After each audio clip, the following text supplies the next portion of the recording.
اپنے ساتھ جو 100-200 لوگ ہوتے تھے ان کو چاروں طرف کے گاؤں میں بھیج دیتے اور ایک ایک گھر کے دروازے پر ایک ایک جھوپڑی پر جا کر وہاں کو دعوت دی جاتی کہ آپ لوگ اپنے کھیت کے واپس آ کر ہاتھ پیر دھو کر آ جائیں، خواجہ صاحب کے لنگر میں شریک ہو جائیں۔ تو لوگ بیچارے آتے تھے ہزاروں کی تعداد اور ان کے ساتھ بیٹھ کر حضرت خواجہ صاحب کھانا کھاتے تھے، ان کی اپنی پلیٹ میں لقمہ لگاتے اور وہ رونے لگتے تھے۔ انہوں نے کبھی پوچھا بھی نہیں، وہ نیچی ذات سمجھے جانے والے حقیر اور غلام لوگ، ان کے پنڈتوں نے ان کو اپنی گلیوں سے گزرنے کی اجازت دی۔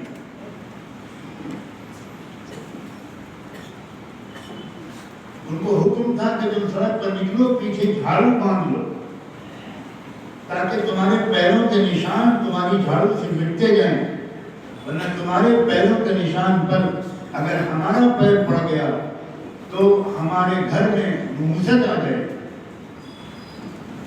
ان کے آگے ہنڈیاں بندی ہوتی تھی، ان کو حکم تھا کہ تم کو تھوکو تو ہنڈیاں میں تھوکو، تم سڑک پر اور زمین پر نہیں تھوک سکتے۔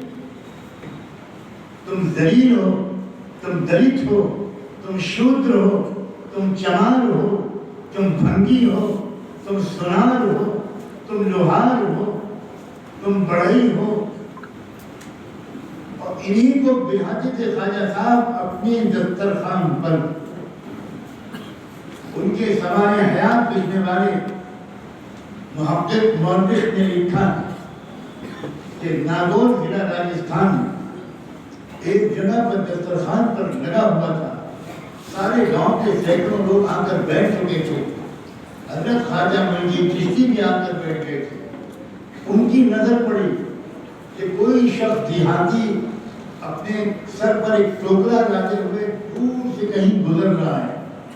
تو حضرت خواجہ صاحب نے اپنے شاگرد خاص کو بھیجا اور کہا جلدی دوڑ کے جاؤ، اس کو بلا کے لاؤ، شاید اس کو خبر نہیں ملی کیا میری طرف سے سب کی دعوت۔ وہ صاحب گئے اور اس سے کہا تو اس نے جواب دیا کہ میں بھنگی ہوں اور میں گھروں کی گندگی کو لے کر جا رہا ہوں پھینکنے، میں کہاں آ جاؤں، آپ آ سکتا ہوں وہاں اتنے بڑے لوگوں کے پاس۔ آ کر اطلاع دی اس نے حضرت خواجہ صاحب کو کہ وہ یہ جواب دے رہا ہے۔ حضرت صاحب نے کہا پھر جاؤ اس کے بعد اور بالٹی کا پانی لے کر جاؤ، اس سے کہو تم ٹوکرا جہاں ڈالنا ہو ڈال دو اور پھر آؤ، اس کے ہاتھ کونی تک دھلا دو، اس کے پیر ٹانگوں گھٹنوں تک دھلا دو اور اس کو میرے پاس لاؤ۔ حضرت خواجہ صاحب نے کاش کہ ہمارے دل میں کچھ زندگی ہوتی تو ہماری چیخیں نکلتی۔ اس واقعے کو سن کر خواجہ صاحب نے بلایا اور اپنے پاس بٹھایا اور پاس بٹھا کر پہلا لقمہ اپنے منہ میں ڈالنے کے بجائے خواجہ صاحب نے پہلا لقمہ اس اللہ کے بندے کے منہ میں ڈالا۔